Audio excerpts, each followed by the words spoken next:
नाशिकची खरी ओळख ही जुन्या नाशिकापासून होते. जुनं नाशिक म्हणजे आजचं जो काही नाशिक आहे त्याचं मूळ.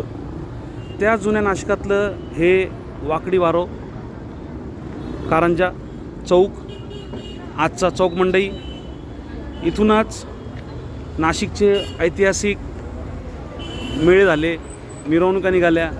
आजही जुन्या नाशिकातूनच शिवजयंती असो किंवा आंबेडकर जयंती असो किंवा गणपतीची मिरवणूक असो किंवा मुस्लिम धर्माची मिरवणूक असो, या सगळ्या मिरवणुका ह्याच कारंज्यापासून निघतात.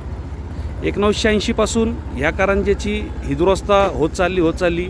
आज हा कारंजा जीर्णावस्थेत शेवटच्या घटका मोजत आहे. नाशिकमधले सगळे कारंजे, सगळे बेट हे सुटसुटीत व सुंदर झालेले. फक्त हा बेट सोडला, हा कारंजा सोडला तर नाशिकमधले सगळे बेट व कारंजे सुटसुटीत व व्यवस्थित झालेले, सुंदर झालेले. फक्त ह्याच बेटाला दुर्लक्षित करण्याचं मागं काय कारण असू शकतं? नाशिक महानगरपालिका 2250 कोटी रुपयाचं बजेट आखते.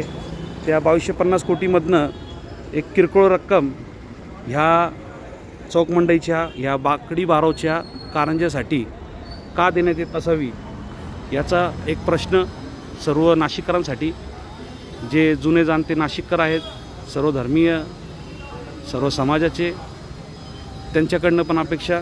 त्यांनी ह्या प्रश्नाला नाशिक महानगरपालिकेच्या पदाधिकाऱ्यांपर्यंत, अधिकाऱ्यांपर्यंत पोचवावे व ह्या कारंज्याची दुरुस्ती करून याला सुशोभीकरण करण्याची मागणी करावी.